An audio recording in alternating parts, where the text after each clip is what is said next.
The Guardian is reporting today on the Republicans' attack on Dodd-Frank. They say, quote, "For the second time in 2 weeks, House Republicans brought up a package of 11 bills designed to deregulate Wall Street and water down Dodd-Frank financial reforms." But pause on that for a second.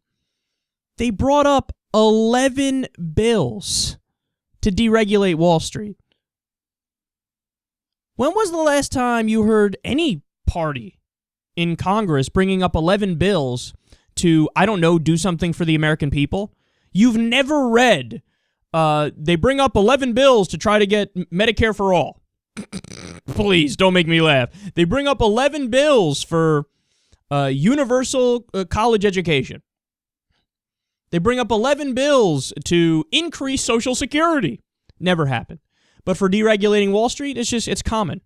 I love how the media didn't even bat an eyelash on this. The Guardian did a fantastic job reporting this, but turn on the mainstream media. You have no idea that the Republicans are assaulting the little regulation we have left in the United States of America.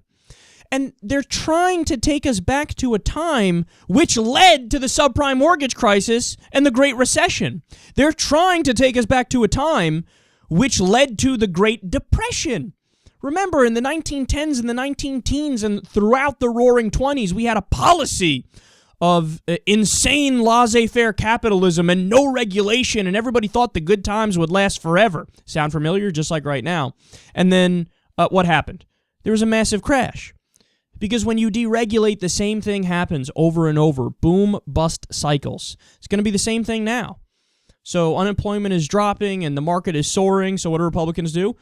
Take away all the protections that we had in place, which were necessary.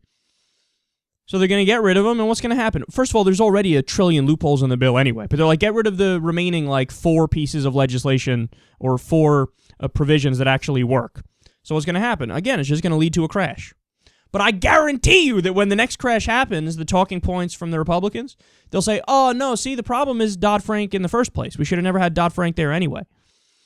So they'll act like Dodd-Frank was the problem, and they'll act like, oh, it was such strong regulation that it handcuffed the banks, and that's why everything crashed. When, again, the problem is the exact opposite. From when they implemented it, it had tremendous loopholes, and then they started repealing it almost immediately after they implemented it. So it was weak to begin with, and then they've been chopping it up afterwards. The problem is that we're still in a climate of deregulation. Now, they also go on to say this time they had the votes to pass it. Last time they didn't. It easily cleared the hurdle of majority support, gaining final passage by a count of 271 to 154, largely along party lines. No surprise there. So what will the bills do? They say, quote, water down standard requirements to report complete financial data to the Securities and Exchange Commission, which regulates U.S. business on behalf of investors and the public. The bill would also make exceptions for several types of businesses, merger and acquisition brokers, savings and loans, emerging growth companies, and other groups. So in other words, they're like, yeah, this whole thing about having the Securities and Exchange Commission actually do their job and see what's going on Wall Street, put an end to that. We don't like it. This whole, regulation thing you do where you try to make sure that the people on Wall Street don't, go too far and gamble away everybody's money. Yeah, take away the cops. That's what this is. This is the equivalent of looking at a high crime area and saying, how about we abolish all cops? How about we don't allow anybody in there to uphold the laws? So just have a free-for-all. Yay! Okay, that would be a disaster. Now, finally, I'll add to this that the Republicans have found success, quote, attaching unrelated policy riders to must-pass bills. That's another important part of the conversation that people don't discuss nearly enough. Again, you won't hear it discussed at all in the mainstream media.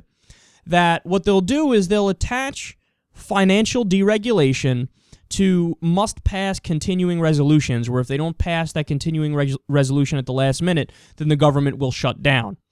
So they attach deregulatory policies to absolute must-pass bills, and then Obama has to grit his teeth as he signs away parts of Dodd-Frank financial reform, because they have to keep the government open.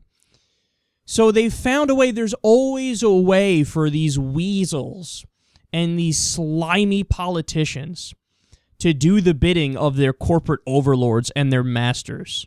The second Dodd-Frank was implemented, they were trying to get rid of it, and they've largely succeeded because there's all these sneaky ways where they do it, and you don't even have people in the media calling it out because they do it piece by piece. You slowly take it apart. But then it's gotten to a point where even like today, where there are 11 deregulatory bills brought up, what happens? The media is still like, no, in order for us to cover it, you need to have like 23 deregulatory bills brought up. And then when that happens, we'll still cover it as if we're not sure if it's a good thing or a bad thing. How sad is this, man? Because we know there's going to be another crash, and the media is going to say the same fucking thing when the next crash happens. Who could have seen this coming? Gosh, we had no idea, and we were following the situation so closely. No, you weren't. I saw it coming, and I'm not a genius. It's not that hard to follow this stuff. And the reason it happens is because Wall Street owns Congress, so they do Wall Street's bidding, and they make it so that they have rigged the system in their favor, and eventually everybody else will get screwed over. Welcome to America.